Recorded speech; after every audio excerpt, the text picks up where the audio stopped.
Right from the my first film debut film Thackeray Mardaani 2 में मुझे रानी Mukherjee ma'am के साथ काम करने का मौका मिला। एक ऐसा दौर भी था कि एक स्ट्रगलिंग एक्टर के रूप में हम यशराज फिल्म्स के बाहर खड़े रहते थे। तो जब नवाज़ जी के साथ काम करने का मौका मिला, वो बहुत ज़्यादा वो मोटिवेट करते थे और वो ये भी कहते थे कि विशाल, मतलब मैं जहाँ पहुँचा हूँ वहाँ तुम भी पहुँच सकते हो। हम में से किसी ने ये सोचा नहीं था कि ऐसा कुछ हो जाएगा। जब ये पता चला कि योद्धा फिल्म उनकी टॉकीज़ में लग रही, जहाँ उन्होंने ज़िंदगी भर काम किया है, मैं तो रोने लग गया था, वो भी रो रहे थे। मुझे यशराज फिल्म्स में पहुँचने में 10 साल लग गए, लेकिन जो स्टार किड है वो वहाँ बैठा हुआ है ऑलरेडी। वो वहाँ बैठने से क्या वो प्रोडक्शन उनको लॉन्च करेगा, उनके एफर्ट्स जो हैं हिंदी फिल्म से ज़्यादा अच्छे हैं। मैं तो ये चाहूँगा कि भाई हमारे यहाँ भी ऐसा, हिंदी में भी ऐसी फिल्में हों कि जो कहीं और रीमेक हो जाके वर्ल्ड में। एक ऐसा सब्जेक्ट जो ऑलरेडी सब जानते हैं 2019 में हुआ है 370, सबने उसके बारे में पढ़ा है, लेकिन उसके बावजूद उस पे फिल्म बनाना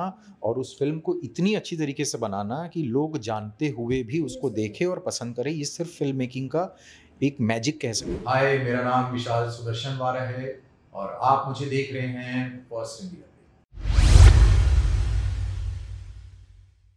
आज हम मिलाएंगे एक ऐसे बेटे से और एक्टर से जो जितने भी आज न्यू कमर हैं उनके लिए एक मिसाल है, क्योंकि हर माँ बाप ये सपना देखता है कि उनका बेटा बड़ा होकर वो नाम काम कमाए, जिससे उनका नाम काफ़ी ज़्यादा रोशन हो। और ऐसे ही बेटे हैं विशाल सुदर्शन वार, जिनका बहुत बहुत स्वागत है फर्स्ट इंडिया में। Thank you. और कैसे हैं आप? मैं बहुत अच्छा हूँ, आप कैसी हैं? मैं भी बिल्कुल ठीक हूँ। सबसे पहले बात करेंगे आपकी फ़िल्म योद्धा है, मर्दानी 2 है, ठाकरे में आपके कई सारे शेड्स नज़र आए, अलग-अलग किरदार नज़र आए, तो कैसा एक्सपीरियंस रहा आपका? बहुत अच्छा। आप ये कह सकती हैं कि ये एक तरह की ड्रीम जर्नी रही है, क्योंकि किसी भी एक्टर के लिए बहुत बड़ा सपना रहता है कि इतने बड़े स्टूडियोज़ में आप काम करें। और मैं बहुत ज़्यादा भाग्यशाली हूँ कि मैं यशराज फिल्म्स और धर्मा प्रोडक्शन में मैंने काम किया और इतने अलग-अलग रोल्स और इतने उम्दा किरदार मुझे निभाने का मौका मिला। Right from the my first film debut film Thackeray, जिसमें मैंने माननीय श्री राज साहब ठाकरे जी का रोल किया। उसके बाद फिर मर्दानी 2 में मुझे रानी मुखर्जी मैम के साथ काम करने का मौका मिला। और अब योद्धा, जो कि एक officer, Indian army officer, sorry Indian air force officer का किरदार है उसमें। और सिद्धार्थ मल्होत्रा जैसे उसमें बड़े स्टार हैं, दिशा पटनी जी हैं, इनके साथ काम करने का मौका मिला, तो मैं बहुत खुश नसीब महसूस करता हूँ। अलग-अलग बॉलीवुड के आप स्टार्स के साथ काम किए, कैसा एक्सपीरियंस रहा? रानी मुखर्जी जानी-मानी एक्ट्रेस मानी जाती हैं, तो कैसा एक्सपीरियंस रहा इन लोगों के साथ आप काम करके आपका? बहुत अच्छा। देखिए, मैंने बताया ना कि एक ड्रीम प्रोजेक्ट जैसा था, क्योंकि यशराज में पहली बार काम कर रहा था। एक ऐसा दौर भी था कि एक स्ट्रगलिंग एक्टर के रूप में हम यशराज फिल्म्स के बाहर खड़े रहते थे, चाय पीते थे, ऑडिशंस देने जाते थे। तब ये सोचा करते थे कि अंदर क्या चल रहा है। इतना बड़ा स्टूडियो है मुंबई में, सबसे बड़ा स्टूडियो, और अकेला ऐसा स्टूडियो है जहाँ शूटिंग्स चलती है, मल्टीपल फिल्म्स की, बड़े स्टार्स काम करते हैं। तो जब मर्दानी 2 के लिए मेरा सिलेक्शन हो गया और जब मुझे फर्स्ट टाइम यशराज जाना था, तो मैं लिटरली बाहर खड़े होके फन रिपब्लिक के सामने खड़े होके थोड़ा अपने आप को मोटिवेट कर रहा था, क्योंकि बहुत ज़्यादा नर्वस था। और बार बार वहाँ जो फिल्म्स के बोर्ड्स लगे थे, पोस्टर्स लगे थे, उनको देख रहा था, यहाँ मेरी फिल्म आएगी तो मुझे जो करना अच्छे से करना है। तो वो जो पहला दिन था जब मैं गेट से अंदर एंटर किया और जब मैंने देखा, वहाँ की दुनिया देखी, बहुत लाजवाब। तो और पहले दिन मेरा शूट रानी मैम के साथ था, हालांकि मेरे सारे सीन जो थे वो रानी मैम के साथ थे। नर्वस था, लेकिन मैं एक बात ज़रूर कहना चाहूँगा कि Rani ma'am is absolutely, she is so nice and she is very professional, she is very punctual and she is very supportive to the co-actors. और वो सेट पे इस प्रकार के, चूँकि वो बहुत उन्होंने काम किया हुआ है, इतने एक्सपीरियंस्ड हैं, सीनियर हैं, तो उनको पता होता है कि आप अपने को एक्टर्स को जब तक कंफर्ट ना दें या कंफर्टेबल ना करें, तो सीन जो है वो उस प्रकार से अच्छा नहीं होता है और वो फिल्म की डिमांड भी होती है। तो और चूँकि मैं उनकी टीम में हूँ, फर्स्ट इन्वेस्टिगेटिव ऑफिसर हूँ, सारे सीन उनके साथ हैं। तो पहले दिन रीडिंग से लेकर शूट तक और सारी शूटिंग में, चाहे वो मुंबई में हो चाहे राजस्थान में हो, उनके साथ काम करके बहुत सीखने को मिला। और 2 चीज़ें मैं हमेशा जो मैंने जो उनसे सीखी है वो एक है प्रोफेशनलिज्म, आपको बहुत प्रोफेशनल होना पड़ता है, आप तैयारी करके आते हैं, वो खुद भी इतनी बड़ी स्टार हैं फिर भी वो पूरी प्रिपेयर्ड होके आती थी। और दूसरी है पंक्चुअलिटी, जिस टाइम पे आपको बुलाया गया कॉल टाइम है उस टाइम पे आना, शॉट देना, और इतनी तैयारी करना कि आपके ज़्यादा रीटेक्स ना हो, ज़्यादा आप लाइंस ना भूलें और सीन को बहुत अच्छे तरीके से करें। तो उनके साथ बड़ा अच्छा एक्सपीरियंस रहा। वो जोक भी करती थी, वो सुबह आके अगर हम उनको नहीं देख पाए तो वो आके पीछे टैप भी करती थी, हाय करती थी, ग्रीट करती थी। तो वो बहुत ही कमाल एक्सपीरियंस था। सेम नवाज़ुद्दीन सर के साथ भी जो मैंने काम किया, नवाज़ भाई के साथ, तो ठाकरे में अब चूँकि वो मंझे हुए कलाकार हैं और उनका एक अलग काम करने का तरीका है, उनके प्रिपरेशन का अलग तरीका है। उनके साथ काफ़ी बातें थी क्योंकि हम जब मैं एज़ एन एक्टर देखता हूँ तो मैं स्टार्स को नहीं, मैं एक्टर्स को देखता हूँ जो इस प्रकार के ब्रिलियंट और ग्रेट एक्टर्स हैं। जैसे कि मनोज बाजपेयी साहब हों, के मेनन जी हों, नवाज़ुद्दीन जी हों, आदिल हुसैन जी हों, विजय राज जी हों, इस प्रकार के जो एक्टर्स जो भी कमाल कर रहे हैं, पंकज त्रिपाठी जी हों, जयदीप अहलावत हों। तो जब नवाज़ जी के साथ काम करने का मौका मिला तो ये बहुत बड़ी बात थी। तो जो सेट में जब टेक के बाद जो हमारा समय होता था, हम बात करते थे थिएटर की, हम बात करते थे एक्टिंग की। अब चूँकि वो नवाज़ जी जो खुद हैं वो नीचे से ऊपर आए हैं, तो उनको अपनी को एक्टर्स की स्ट्रगल को लेकर, को एक्टर्स की फीलिंग को लेकर, को एक्टर्स की जो उनका सफ़र है उसको लेकर बहुत ज़्यादा रिस्पेक्ट है। तो वो बहुत ज़्यादा वो मोटिवेट करते थे और वो ये भी कहते थे कि विशाल, मतलब मैं जहाँ पहुँचा हूँ वहाँ तुम भी पहुँच सकते हो, ये कोई मुश्किल नहीं है, बस लगे रहो, अच्छे से करो, शिद्दत से करो, ईमानदारी से करो। तो ये बहुत अच्छा एक्सपीरियंस था नवाज़ भाई के साथ और रानी मैम के साथ। Unfortunately I couldn't work physically with Siddharth Malhotra ji. तो क्योंकि उनका जो किरदार है, जो कैरेक्टर होता है, वो फ्लाइट के अंदर होता है जहाँ he was in the air and he was doing some action and we were in the ground and we were investigating the hijack situation and all। तो हमारे साथ में सीन नहीं थे, बट ये मेरे लिए बहुत बड़ी बात थी कि स्क्रीन पे तो हम साथ में नज़र आएंगे और literally I am so grateful for this opportunity. आपकी फैमिली बैकग्राउंड की बात करें, if I am not wrong, तो आपके पापा एक बोलते ना सिनेमाघर में बुकिंग क्लर्क थे और उनका सपना तो होगा ही उनका बेटा ये काम ना करके कुछ ऐसा काम करे जो मैं भी गर्व से, फ़ख्र से, मतलब उसके नाम से मैं जाना जाऊँ। और आप सिल्वर स्क्रीन तक पहुँच गए।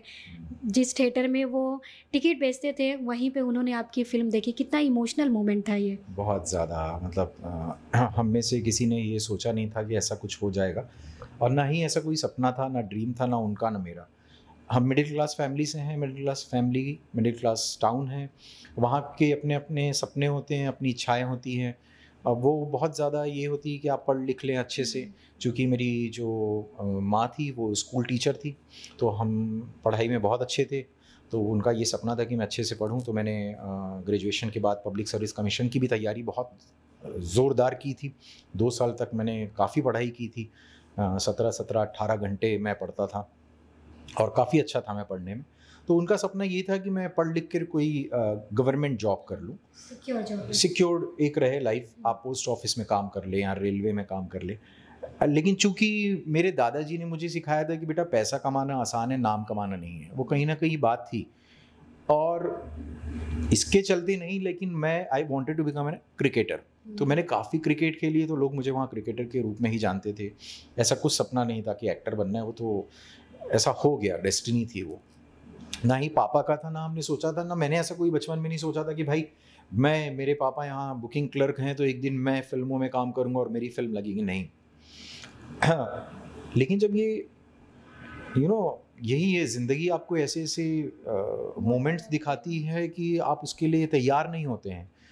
और जब योद्धा रिलीज़ हुई तब भी ये नहीं सोचा था कि जहाँ पापा ने 30-30 साल 40 साल काम किया हो, बुकिंग क्लर्क, जहाँ टिकट्स बेची हो और जहाँ दूसरों की फिल्में लग रही हों, और जब ये पता चला कि योद्धा फिल्म उनकी टॉकीज़ में लग रही जहाँ उन्होंने ज़िंदगी भर काम किया है और उसमें उनका बेटा है, तो ये बहुत बड़ी बात होगी। और पापा ने मुझे फ़ोन किया, पहले दिन गए अपने दोस्तों के साथ, उनके कॉलीग्स थे जो उनके साथ जो काम करते थे, वो बहुत ज़्यादा सभी इमोशनल हो गए क्योंकि वो मुझे जानते थे कि ये विलास का लड़का है और क्रिकेट खेलता है और आज कहाँ पहुँच गया है।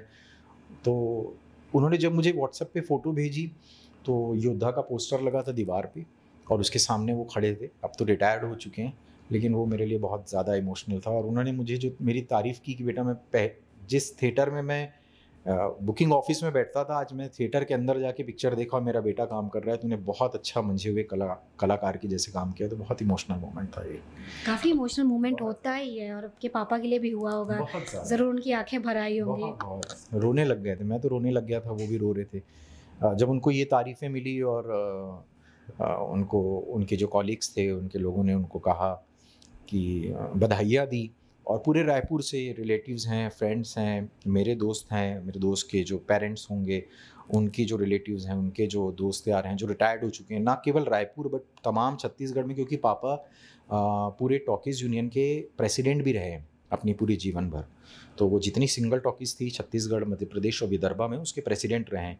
तो सारे लोग जानते हैं मुझे और पापा को, क्योंकि हर बुधवार को हमारे घर पे मीटिंग हुआ करती थी लेबर यूनियन की। तो लेबर यूनियन के जो लोग हों, कोर्ट हो, लेबर कोर्ट, तो ये सारे लोगों की जो बधाइयों का जो तांता लगा है, तो मैं बता नहीं सकता कि मैं कितना गर्व महसूस कर रहा था और पापा के लिए कितनी बड़ी बात थी। अब बात करेंगे बॉलीवुड की। न्यू कमर्स के लिए कितना स्ट्रगल करना पड़ता है। बोलते हैं जिसका कोई गॉडफादर नहीं होता है, उसको काफ़ी स्ट्रगल करना पड़ता है बॉलीवुड में अपनी जगह बनाने के लिए, पकड़ बनाने के लिए, एक फिल्म पाने के लिए भी उसे दिन रात मेहनत करनी पड़ती है। देखिए, स्ट्रगल तो है, हर चीज़ में है। चाहे आप कॉरपोरेट वर्ल्ड में जाएं, आप कोई बिजनेस करना चाहें, सेम यहाँ पर भी है। अब चूंकि ये है कि यहाँ बहुत बड़ी तादाद में एक्टर्स आ जाते हैं। एक्टर्स की अगर मैं बात करूँ तो हर कोई एक्टर बनना चाहता है। सबके अपने अपने स्ट्रगल्स हैं। किसी को बहुत जल्दी मिल जाता है डेस्टिनी, लेकिन मैं डेस्टिनी को भी मानता हूँ और नहीं भी मानता हूँ। उसका रीज़न भी बहुत सारे होता है, लेकिन आपको मेहनत तो करनी पड़ती है। और मैं ये मानता हूँ कि अगर आपको संघर्ष करना पड़ रहा है या आपको जद्दोजहद करनी पड़ रही है, आप रो रहे हैं, परेशान हो रहे हैं और आपको ऐसा लगने लगा है अब नहीं होगा, होगा कि नहीं होगा, तो ये अच्छी बात है, क्योंकि इसमें ही आप अच्छे कलाकार बनते हैं, अच्छे इंसान बनते हैं। क्योंकि हर किसी की ज़िंदगी में, जैसे कहानियों में भी होता है कि अगर आपकी कहानी में हो, असल ज़िंदगी में हो या फिक्शनल हो, आपकी कहानी में अगर ऑब्स्टिकल्स ना आए, कॉन्फ्लिक्ट्स ना आए, तो वो कहानी अच्छी नहीं हो सकती। ऐसा अगर हो जाए कि आप पहुंच जाएं और आपको सब कुछ मिल जाए, तो फिर क्या मज़ा है। ना आप एज ए ह्यूमन बीइंग बदल रहे हैं, ना कलाकार आप बढ़ रहे हैं। तो मुझे लगता है स्ट्रगल तो है, काफ़ी स्ट्रगल है और करना भी चाहिए। और स्ट्रगल, मैं इसे संघर्ष नहीं मानता, मैं इसे मानता हूँ तैयारी का समय। तो आपको प्रिपरेशन करनी चाहिए उस स्ट्रगल के दिनों में। आपको तैयार होना चाहिए जहाँ आप पहुँचना चाहते हैं, आपके पास गोल होना चाहिए, आप डिसिप्लिन्ड होने चाहिए, आप फोकस्ड होने चाहिए। तो आप यहाँ जब आते हैं तो उनसे मैं ज़रूर कहना चाहूँगा कि आप ऐसा सोच के आएँ कि आप कोई नेशनल टीम में खेलने जा रहे हैं, जहाँ पूरी इंडिया के लोग आके ऑडिशन दे रहे हों या ट्रायल दे रहे हों। जैसे कि इंडिया टीम में अगर खेलना हो तो आपको कितनी मेहनत करनी पड़ेगी फिजिकली। अगर आपको कोई all India competition exam pass करनी हो तो कितनी तैयारी करनी पड़ेगी। उसी प्रकार से आपको यहाँ भी तैयारी करनी पड़ेगी और उस तैयारी के लिए आप तैयार रहें और शिद्दत के साथ करें। और होता है, और बहुत सारी चीज़ें हैं। कुछ लोगों का जल्दी होता है अगर वो कुछ सर्कल में आते हैं। ऐसा नहीं कि हर किसी का गॉडफादर होता है, बट यस, आपके फ्रेंड्स होते हैं, आपके बॉलीवुड में फ्रेंड्स होते हैं, फिल्म इंडस्ट्री में होते हैं, सर्कल होता है, आपके प्रदेश के लोग होते हैं, आपके शहर के लोग होते हैं, वो आपको हेल्प भी करते हैं।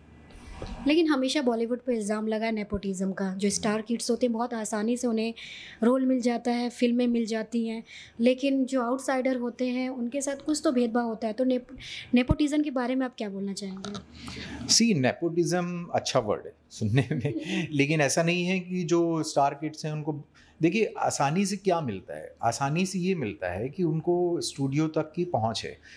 मुझे यशराज फिल्म्स में पहुँचने में 10 साल लग गए, लेकिन जो स्टार किड है वो वहाँ बैठा हुआ है ऑलरेडी। एडवांटेज डिसएडवांटेज सबकी है, लेकिन वो वहाँ बैठने से क्या वो प्रोडक्शन उनको लॉन्च करेगा? नहीं, उनको भी मेहनत करनी पड़ेगी, उनको तैयार होना पड़ेगा इतने बड़े पर्दे के लिए, इतने बड़े किरदार के लिए। और जिस तरीके से वो फिल्मों को पेश करते हैं या प्रेजेंट करते हैं या रिलीज़ करते हैं, वो बहुत बड़ी ऑडियंस के पास जाती है।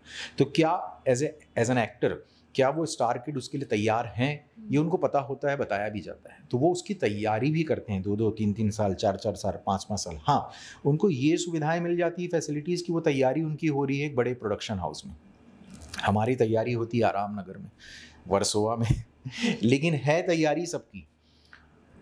अब बात बाद में ये आती है जब मैच आपका शुरू होगा तो जैसे मैं क्रिकेट के अगर एग्जांपल दूं तो एक बंदा कोई स्मॉल टाउन से आया हुआ है और एक बंदा बॉम्बे का ही है, लेकिन उस पिच पे जो परफॉर्म करेगा वही चलेगा, वही चलेगा। आप भले बाद में करें, उनको पहले मौका मिल रहा हो, लेकिन अगर वो परफॉर्म नहीं करेंगे तो उनको बाद में मौके नहीं मिलेंगे। और जो स्टार किड्स हैं, बहुत सारे ऐसे हैं जो बहुत अच्छे एक्टर्स हैं या सुपरस्टार रहे हैं, उन्होंने वो अपना नाम बनाया है अपने काम से, तभी वो कुछ स्टार किड्स जो हैं, जो बहुत बड़े एक्टर्स हुए हैं, वो 20-20, 30-30 साल से काम कर रहे हैं क्योंकि उन्होंने मेहनत की है। तो आपको मेहनत तो करनी पड़ेगी। तो नेपोटिज्म में ये, आप अगर स्टार किड नहीं है तो आप उनके बारे में सोचिए मत। आपकी अपनी जर्नी है, आपकी अपनी डेस्टिनी है, आपका अपना वर्ल्ड है, उस पर आप मेहनत कीजिए। उनकी अपनी एक दुनिया है, उनको अपने तरीके से मेहनत करने दीजिए, उनको अपने तरीके से शो करने दीजिए। आफ्टर ऑल आप देखेंगे एक फिल्म में आपको ऐसे एक्टर भी मिलते हैं जो कि ज़ीरो से जिन्होंने शुरू किया है और बड़े किरदार कर रहे हैं स्टार किड के सामने, और उनको आप ज़्यादा पसंद करते हैं। बहुत सारी चीज़ें ऐसी होती हैं कि आप स्टार किड को पसंद करते हैं क्योंकि उसने उतनी मेहनत की है।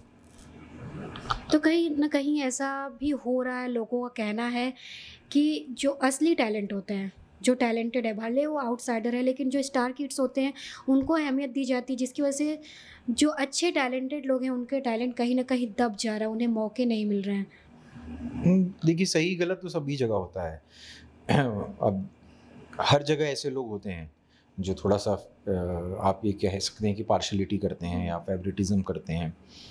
तो ये तो सभी जगह होता है, आपको सब जगह ये इस तरह की चीज़ें जो हैं वो फेस तो करनी है। आप कॉर्पोरेट में जाएं, आप क्रिकेट में जाएं। क्रिकेट में भी जब मैं खेलता तो इस प्रकार की पॉलिटिक्स तो होती ही थी कि जो सेलेक्टर्स हैं वो अपने बेटे को जो उनके बेटे हैं उनको सेलेक्ट करते थे, जो बाहर लोग हैं उनको नहीं सेलेक्ट किया जाता था, फिर उनको साल भर मेहनत करनी पड़ती थी। बट ये स्ट्रगल तो है, आपको करना ही है। तो अब ऐसा है कि इससे आप या तो हार मान जाएं या आप नेवर गिव अप का एक एटीट्यूड लेके चलें, क्योंकि आफ्टर ऑल चांस सबको मिलता है। और ऐसा नहीं कि सभी फिल्में वो लोग बना रहे हैं जो सिर्फ स्टार्स को ले रहे हैं। अब तो इतना बड़ा इंडस्ट्री इतनी बड़ी हो चुकी है, OTT प्लेटफॉर्म्स आ चुके हैं, टीवी इंडस्ट्री बहुत बड़ी है, आपकी फिल्मों की दुनिया बहुत बड़ी है। तो साउथ जो पार्ट से भी लोग आ रहे हैं, बंगाल के लोग हैं, आपके महाराष्ट्रियन हैं, गुजराती हैं। इंडस्ट्री बहुत बड़ी है, आपको काम करने के बहुत सारे आप रास्ते हैं। आप अपना चूज़ कीजिए, आपको समझ होनी चाहिए कि मैं कहाँ फिट बैठता हूँ। अब बात करेंगे OTT का। आपने बात किया OTT प्लेटफॉर्म का, तो क्या उस तरफ आप रुख करने वाले हैं? बहुत सारी OTT पे शोज़ ऐसे आ रहे हैं कि अब ज़्यादातर OTT को ही पसंद किया जा रहा है। OTT बहुत अच्छा एक प्लेटफॉर्म मिला है आर्टिस्ट के लिए, चाहे वो डायरेक्टर हो, राइटर हो, फिल्म मेकर हो, एक्टर्स हो, टेक्नीशियंस हो, कि अपनी चीज़ें अपनी बयां कर सके, अपने एक्सप्रेस कर सके, अपनी जो कहानियाँ उनको बता सकें।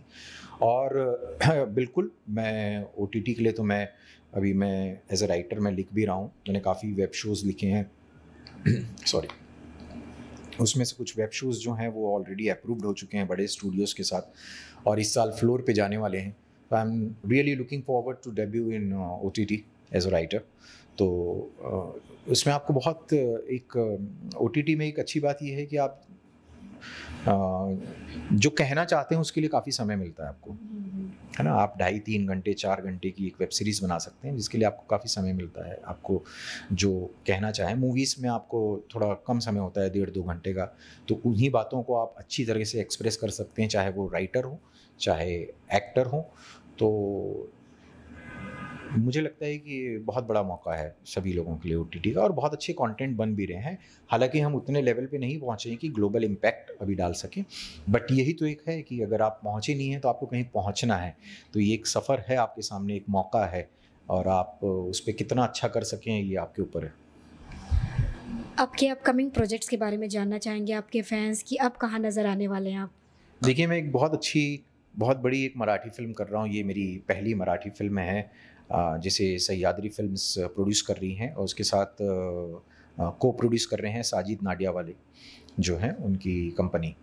तो बहुत बड़े बजट की और बहुत अच्छी फ़िल्में हैं और उसमें मेरा जो किरदार है वो बहुत बड़ा है। मैं अभी ये कह सकता हूँ कि अभी तक मैंने जितनी किरदार निभाए हैं या जितनी फ़िल्में की हैं उनसे भी काफ़ी बड़ा है और I am really looking forward to this film and we have already started shooting and I am very excited but unfortunately I am really sorry, मैं इस फ़िल्म के बारे में ज़्यादा नहीं बता सकता क्योंकि अभी शूट स्टार्ट हुआ है और मैं जो किरदार कर रहा हूँ उसके बारे में तो बिल्कुल मीडिया में बातचीत करना जो है अलाउड नहीं है, ना ही वो प्रोडक्शन की तरफ से है जब तक वो प्रोडक्शन की तरफ से वो मीडिया में बात ना जाए।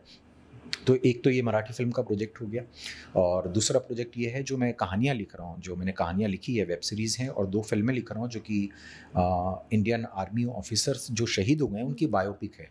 तो ये 3 प्रोजेक्ट मेरे लिए बहुत इम्पॉर्टेंट है एंड आई एम होपफुल कि ये तीनों प्रोजेक्ट इस साल जो हैं वो फ्लोर पे जाने वाले हैं। एज ए एक्टर आप कुछ बॉलीवुड में चेंजेस करना चाहते हैं कि इस तरह की फ़िल्में बननी चाहिए? एज ए एक्टर की भी सोच होती है ना कि बॉलीवुड में ये चेंजेस होने चाहिए, इस तरह की फ़िल्में बननी चाहिए, एक्टर को लेकर ऐसे रवैया होना चाहिए, तो कुछ एज ए एक्टर आप इस पर क्या सोचते हैं? एज एन एक्टर तो मैं बहुत ज़्यादा कुछ ऐसे चेंजेस नहीं करना चाहता हूँ क्योंकि एक्टर जो होता है वो एक इंस्ट्रूमेंट होता है फिल्म मेकिंग का। I am just one of the crew members you know. तो मैं ऐसे 200 का क्रू में अगर हैं तो उसमें से मैं एक एक्टर में एक पार्ट हूँ। मैं ऐसा नहीं मानता कि एक्टर ही सारी फिल्में कर रहे हैं, नहीं नहीं, बस सारे लोग काम कर रहे हैं फिल्म मेकिंग। जब फिल्में बनती हैं तो सभी लोगों की मेहनत होती है, तो मैं एज एन एक्टर को चेंज नहीं करना चाहता। हाँ, लेकिन एज ए राइटर और एज एन आर्टिस्ट मैं ये सोचता हूँ कि हमारे यहाँ जॉनर्स बहुत कम है बॉलीवुड में। जैसे हम एक ही तरह के जॉनर्स कई सालों से बनाते आ रहे हैं, रोमांस है, रोमांटिक कॉमेडी है, ड्रामा है, सोशल इशू पे हम बना रहे हैं या फिर कभी हम अभी एक्शन बना रहे हैं। लेकिन बहुत सारे ऐसे जॉनर्स हैं जिनको हम टच नहीं करते या हिम्मत नहीं होती ये कहना चाहें, या हम डरते हैं बनाने से, या अभी तक किसी ने अच्छे से बनाया नहीं है। जिसमें से एक बायोपिक है। हम बना तो रहे हैं बायोपिक, बट बहुत बड़े लेवल पे, अच्छे लेवल पे बायोपिक्स जैसे वर्ल्ड में बनती है उस प्रकार की बायोपिक्स हम नहीं बनाते हैं। दूसरा जॉनर है आपका फैंटेसी का, एडवेंचर का, आपकी साइंस फिक्शन है।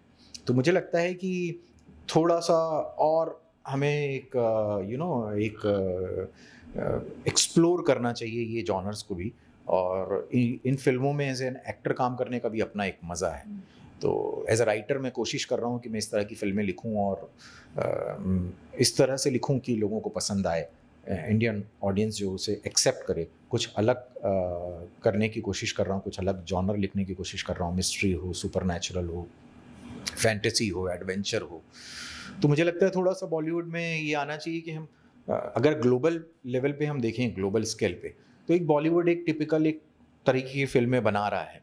हम ऐसे ग्लोबल प्लेटफॉर्म पे कहीं ऐसा इम्पैक्टफुल काम नहीं कर रहे। तो मुझे तो मतलब डोंट माइंड, ऐसा कोई मैं ये नहीं कहना चाहता नेगेटिव, बट ग्लोबल लेवल पे अगर आप फिल्में देखें तो ऐसा लगता है हाँ बॉलीवुड एक कोई है जो रीजनल सिनेमा बना रहा है जिसमें वही एक तरीके की फिल्में बनती है। हमारी अच्छी फिल्में भी बन रही हैं, नो डाउट। हम उस लेवल पे हमारी फिल्में ऑस्कर तक जाती हैं, सिलेक्शन नहीं होना वो अलग बात है, फिल्म फेस्टिवल्स में जा रही हैं, बट वही चीज़ें इंडियन ऑडियंस तक भी पहुंचनी चाहिए या ग्लोबल लेवल पे उस चीज़ों को पहुंचाना चाहिए, मुझे ऐसा लगता है। ऑडियंस अब ज़्यादा साउथ की फ़िल्में बहुत ज़्यादा पसंद कर रही है, तो ऐसा क्या वो बना रहे हैं, क्या कंटेंट वो दे रहे हैं जो ऑडियंस को काफ़ी ज़्यादा पसंद आ रही है साउथ की फ़िल्में? अब तो काफ़ी ज़्यादा हिंदी में डबिंग होने लगी है, साउथ की फ़िल्में इंडिया में काफ़ी अच्छे लेवल पे मतलब बोलते हैं ना रिलीज़ होने लगी है और काफ़ी ऑडियंस पसंद करती है। एक बार हिंदी फ़िल्म को छोड़कर साउथ की फ़िल्म लगी रहेगी तो ज़रूर जाएगी। तो आपको क्या लग रहा है कि हम सिर्फ़ और सिर्फ़ ऐसा है कि रीमेक बना रहे हैं साउथ की? हम उन फिल्मों की रीमेक बना रहे हैं जो फिल्में बहुत हिट हुई हैं, ठीक है। दूसरी बात ये है कि क्यों लोग पसंद कर रहे हैं साउथ के सिनेमा को। साउथ में जो आर्टिस्ट हैं वहाँ के, जो उस तरह साउदर्न रीजन से जो बिलोंग करते हैं, वो बहुत ज़्यादा आर्टिस्टिक हैं। उनकी फिल्म इंडस्ट्री जो है वो तवज्जो देती है आर्टिस्ट को, और उसमें टेक्नीशियन हो, उसमें डायरेक्टर्स हों, उसमें राइटर्स हों, उनके जो एक्टर्स हों, फिल्म मेकर्स हों, तो वो जो आर्टिस्टिक चीज़ें लेके आते हैं, कुछ नया करने की हमेशा वो सोचते हैं। कुछ फिल्में चलती हैं, कुछ नहीं चलती हैं। हमारे पास जो पहुंचती हैं वो ज़्यादातर हिट फिल्में या सुपर हिट फिल्में जो साउथ की होती है वो होती है। ऐसे बहुत सारी फिल्में भी हैं जो ख़राब बन रही वहाँ भी फ्लॉप हैं। बट मुझे ऐसा लगता है कि फिर भी उनके एफर्ट्स जो हैं हिंदी फिल्म से ज़्यादा अच्छे हैं, ऑर्गेनाइज्ड हैं वो, और उसको उस लेवल पे वो अगर रिलीज़ कर रहे हैं ऑल इंडिया पे, उनकी फिल्में उनकी ही भाषा में बनती है, आप देखिए। हाँ। लेकिन बावजूद इसके वो चाहते हैं कि हमारी फिल्में सारी ऑडियंस देखे, जो हिंदी स्पीकिंग ऑडियंस भी है, तो वो फिल्मों को डब करके भी वो रिलीज़ करते हैं। तो ये रिलीज़ करने का जो उनका जो एक प्रोसेस है, या रिलीज़ करने का जो उनका एक पैशन है, वो भी बहुत काम आता है। और ये बहुत अच्छी बात है, क्योंकि हम इसी तरह से लोगों से सीखते हैं। हमारे इंडिया में भी काफ़ी फिल्म इंडस्ट्रीज़ हैं, रीजनल फिल्म इंडस्ट्रीज़ हैं। असम की फ़िल्म अच्छी बन रही है, बंगाल्स में बन रही है, महाराष्ट्र में बनती है, साउथ में बन रही है। लेकिन क्या होता है कि जो फिल्म नेशनल लेवल पे रिलीज़ हो सकती है, उसी को हम देख पाते हैं। हो सकता है कि मराठी फिल्म्स जो हैं वो उस लेवल पे रिलीज़ नहीं कर पा रहे हों, प्रोडक्शन की वजह से हो या जो भी हो। तो रीमेक का तो मैं फिर ये कहूँगा कि बड़ा इजी सा एक रीमेक जो है, एक इजी वे है कि आपने एक हिट फिल्म ली और उसका एक रीमेक किया। उसके एक पॉजिटिव ये भी है कि भाई चलो, एक अच्छी फिल्म रीजनल बनी है, उसको हम नेशनल लेवल पे बनाते हैं हिंदी ऑडियंस के लिए। लेकिन फिर भी मैं मानूंगा कि अगर आप देख रहे हैं, इंस्पायर्ड हो रहे हैं, मोटिवेट हो रहे हैं रीमेक करने के लिए, तो आप ऐसा कंटेंट क्यों नहीं बना पा रहे? ये तो होना चाहिए। तो एज ए राइटर मैं तो ये चाहूँगा कि भाई हमारे यहाँ भी ऐसा, हिंदी में भी ऐसी फिल्में हों कि जो कहीं और रीमेक हो जाके वर्ल्ड में। यहाँ की फिल्मों से भी तो कोई इंस्पायर्ड हो। एक दो फिल्में आती हैं, ऐसा नहीं है, लेकिन मुझे लगता है कि ज़्यादातर यहाँ प्रोजेक्ट बनते हैं, फिल्में कम बनती हैं। राइट, यहाँ पे ज़्यादातर कहा जाता है कि एक प्रेजेंटेशन बनता है कि ये ऐसा करेंगे, ऐसा करेंगे। अब जैसे रीमेक क्या हुआ, एक प्रोजेक्ट हो गया कि भाई एक फिल्म है XYZ, वो फिल्म वहाँ सुपर हिट है, एक प्रोजेक्ट तैयार किया गया, इसको हिंदी में बनाना है, इसमें ये सुपरस्टार रहेगा, ये एक्ट्रेस रहेंगी फेमस, और इसको इस तरह से ये डायरेक्टर जो हैं, नॉन डायरेक्टर, वो डायरेक्ट कर देंगे एज इट इज़, जो हू बहू उसको फ्रेम टू फ्रेम कॉपी करके भी अगर हमको करना पड़े, चाहे वो कोरियन फिल्म्स हो, चाहे वो आपकी यूरोपियन फिल्म्स हो, या आपकी साउथ इंडियन फिल्म्स हो, तो ये बड़ा ईजी प्री सोल्ड फ्रेंचाइजी इसे मैं कहता हूँ। ये चीज़ें हो रही हैं, ठीक है, लेकिन ऐसी भी ना हो कि यही चीज़ें हो रही हो। आपको इसके साथ साथ एक बैलेंस करना चाहिए। आपको अपने भी कंटेंट देने चाहिए। आप अपने कंटेंट, जो आपके जो राइटर्स हैं, मैं अभी भी कहता हूँ कि राइटर्स को रिस्पेक्ट बढ़ गई है राइटर्स की, लेकिन अभी भी आपको वो राइटर्स चाहिए उस लेवल का कंटेंट देने के लिए, उस लेवल के जॉनर्स देने के लिए। एक तरह से बॉलीवुड में होड़ सी लग गई है कि मेरी फिल्म 200 करोड़ 300 करोड़ कमाएगी, तो कंटेंट से ध्यान हट के सिर्फ और सिर्फ कि बॉक्स ऑफिस पे कितने करोड़ का बजट बनाती है फिल्म, यहाँ पर ध्यान ज़्यादा लग गया है। एक तरह से कंपटीशन हो गया है। देखिए, ये अभी आपको ये समझना होगा कि यहाँ पर एक ही तरह की फिल्में नहीं बनती हैं। अब ये दो तरीके की फिल्में बनती है, एक है कमर्शियल और एक है कंटेंट बेस्ड। तो जो कमर्शियल फिल्म्स होती हैं, जिसमें बहुत पैसे लगे हों, जो मैंने अभी कहा आपको एक वर्ड की प्रोजेक्ट बना हुआ है, तो जब प्रोजेक्ट बना है, कॉर्पोरेट आ गए हैं, जो स्टूडियोज़ हैं, प्रोडक्शन हाउसेज है, वो कॉर्पोरेट हो चुके हैं। तो अब जब कॉर्पोरेट हो गए हैं तो नफ़ा नुकसान की तो बात होगी, बट ऑफ कोर्स वो एक प्रोजेक्ट बना रहे हैं जिससे सबको प्रॉफिट हो, जिससे वो और भी ऐसे प्रोजेक्ट्स बना सकें। तो इसमें सबको फ़ायदा हो, ये सोचते हैं, चाहे वो एक्टर्स हों, चाहे डायरेक्टर्स हों, चाहे स्टूडियोज़ हों। तो ये जो होड़ लगती है बॉक्स ऑफिस की, तो वो फिल्में ही बॉक्स ऑफिस के लिए बनी हैं। वो स्टूडियोज़ कहीं ना कहीं ऐसी फिल्में भी बना रहे हैं जो कंटेंट बेस्ड हैं, उसके लिए वो होड़ नहीं लगाते हैं। लेकिन अगर कोई फिल्म बनी है जिसका बजट बहुत ज़्यादा हो, 50 CR प्लस हो, 60, 100, 200 करोड़ की फिल्में बनी है, तो वो चाहेंगे कि वो पैसे वापस आए, ताकि वो इस चीज़ों को रोलिंग कर सके और ऐसी फिल्में और बना सके। अब कंटेंट और इन चीज़ों को जोड़ना, दो चीज़ों को जोड़ना मुझे लगता है गलत है। अगर आप कंटेंट देख रहे हैं तो सिर्फ आप फिर क्रिएटिविटी देखिए, फिर उसमें आप बॉक्स ऑफिस ना देखिए। आप बॉक्स ऑफिस देख रहे हैं तो फिर आप ऐसी फिल्में बनाइए जो, जैसे हम बनाते हैं, कि उसमें एक्शन हो, ड्रामा हो, रोमांस हो, गाने हो, पूरा मसाला हो, जो एक मास को पसंद आए। तो जब मास के लिए फिल्में बन रही तो वो, बट ऑफ कोर्स उसमें एक कंपटीशन होगा, बॉक्स ऑफिस होगा। मुझे इस सारी चीज़ों से कोई प्रॉब्लम नहीं है। एक स्टूडियो जब तक उसने तय किया है कि ये फिल्म मेरी, एज ए राइटर भी अगर मुझे कहा जाता है कि ये मुझे सिर्फ कमर्शियल सक्सेस चाहिए, तो मेरी ड्यूटी बनती है as a actor, as a writer, कि मैं उसको, उसकी, उनकी जो उनका जो गोल है, उनका जो विजन है, उसको पूरा करूं। आपको अगर उस तरह की फिल्में नहीं करनी है तो आप फिर कंटेंट बेस कीजिए जो उस तरह की फिल्में बनती है, उसमें पैसे नहीं है। फिर आप उसमें ये ना कहिए कि इसमें पैसे नहीं मिलते हैं। दो अलग अलग तरीके की फिल्में होती हैं, शुरू से रही हैं वो। आपने मास फिल्म की बात की, तो अभी आई थी आर्टिकल 370, जो मास फिल्म थी, पॉलिटिकल ड्रामा फिल्म थी। काफ़ी कम बजट में फिल्म बनी, लेकिन ऑडियंस ने उसे बहुत प्यार दिया। तो क्या इस तरह की फिल्में लानी चाहिए? ऑडियंस ने बहुत ज़्यादा उसे प्यार दिया। बिल्कुल, बिल्कुल, ये बहुत मतलब थैंक यू सो मच कि आपने बहुत अच्छा एग्ज़ाम्पल दिया है कि एक मास फ़िल्म भी है और उसका सब्जेक्ट भी अच्छा है और बनी अच्छी है। तो अब देखिए इसमें क्या हुआ है कि ना इसमें सारा का सारा श्रेय जो है मैं डायरेक्टर को देना चाहूँगा और उनके प्रोड्यूसर को जिन्होंने इतनी अच्छी खूबसूरत फ़िल्म बनाई है और जो जो डायरेक्टर और न्यू कमर्स थे, बिल्कुल, पहली थिएटर में रिलीज़ जिस हुआ। पहली थिएटर में है उन्होंने इतना बढ़िया फ़िल्म बनाई है, इतनी जो फ़िल्म मेकिंग के जितने एलिमेंट्स होते हैं और जितनी बढ़िया तरीके से उस कहानी को वो उन्होंने कहा है पर्दे पे, स्क्रीन प्ले उसका बहुत अच्छा था। उसकी स्टोरी तो वन लाइनर थी, हमने सबने सुनी थी। देखिए ये एग्ज़ाम्पल बहुत अच्छा है कि एक ऐसा सब्जेक्ट जो ऑलरेडी सब जानते हैं 2019 में हुआ है 370 सबने उसके बारे में पढ़ा है। लेकिन उसके बावजूद उस पे फ़िल्म बनाना और उस फ़िल्म को इतनी अच्छी तरीके से बनाना कि लोग जानते हुए भी उसको देखें और पसंद करें, ये सिर्फ़ फ़िल्म मेकिंग का एक मैजिक कह सकते हैं एक डायरेक्टर का। और साथ में यामी गौतम जी जो हैं, मैं उनको बधाई देना चाहूँगा। मतलब उन्होंने जो काम किया वो इतना कमाल का काम किया है। उनके जो प्रकार के परफॉर्मेंस होते हैं वो आपको इंस्पायर करते हैं। इस प्रकार जब जैसे आपने बताया कि वो एक्सपेक्टेड थी उसके बावजूद वो एज ए प्रोफेशनल एक्टर वहाँ गई और उन्होंने परफॉर्म किया और सारी फिल्म को अपने दम पे उन्होंने जो एक मुकाम पर पहुँचाया है बहुत बड़ी बात थी। और I am really happy with 370 article 370 ऐसी फिल्में बननी चाहिए।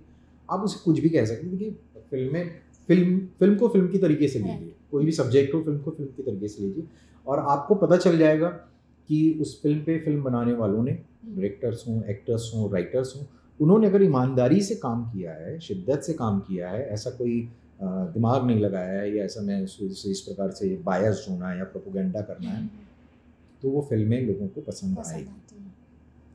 सोशल मीडिया का ज़माना है, आपको पता ही होगा, जितना ज़्यादा सोशल मीडिया पर हम एक्टिव रहते हैं, जितनी फैंस फॉलोइंग होती है, उतना ज़्यादा काम मिलने में आसानी होती है, फैंडम मिलने में आसानी होता है, लोग जानते। तो आप कितना वर्क कर रहे हैं अपने सोशल मीडिया पर? मैं बिल्कुल नहीं करता, मेरे कोई फॉलोअर्स नहीं है ना ही मेरी ऐसी कोई प्लानिंग है कि मैं सोशल मीडिया पे जो है फेमस हो जाऊँ। मैं फेमस होना चाहता हूँ अपने मूवीज़ से।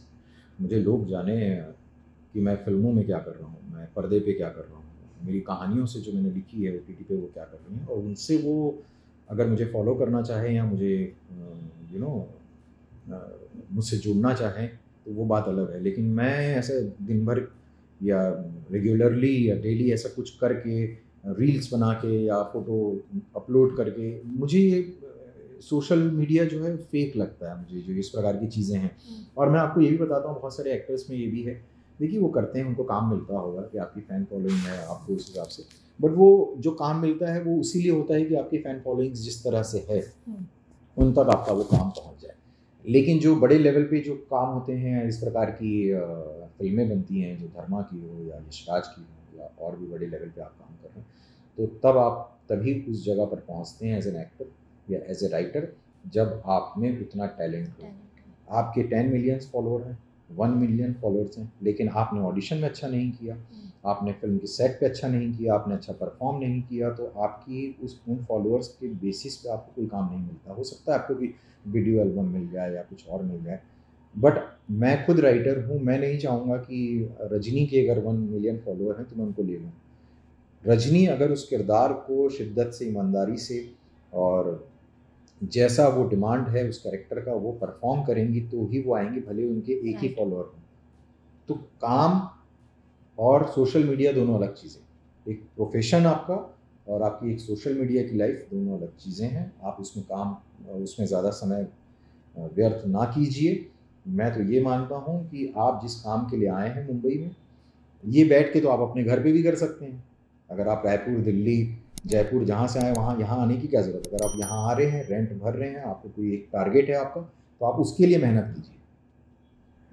लास्टली अपने फैंस को क्या मैसेज देना चाहेंगे? फैंस के लिए कि सबसे पहले तो मैं उनका शुक्रिया अदा करना चाहूँगा कि भाई बहुत बहुत मैं शुक्रगुज़ार हूँ कि आप लोग ने मेरी फ़िल्में देखी हैं और मुझे पसंद किया और मेरी फ़िल्में देखते आ रहे हैं, चाहे वो ठाकरे हो, मर्दानी 2 हो, वश में आपने मुझे देखा है एज ए घोस्ट और अभी योद्धा। तो तमाम बधाइयों के लिए, शुभकामनाओं के लिए, आपके आशीर्वाद के लिए, आपके प्यार के लिए मैं बहुत बहुत आपसे शुक्रिया कहना चाहूँगा। आगे भी मुझे देखते रहिए, मैं कुछ अच्छा करने की जद्दोजहद में हूँ, अच्छा करने की कोशिश कर रहा हूँ और होपफुली मेरी जब कहानियाँ आप तक पहुँचेंगी, मेरे किरदार जो मेरा परफॉर्मेंस पहुँचेगा तो आपको अच्छा लगे, बस यही मेरी एक ख्वाहिश है। थैंक यू सो मच हमसे Thank you. बात करने के लिए, बहुत अच्छा लगा आपसे बात Thank करके।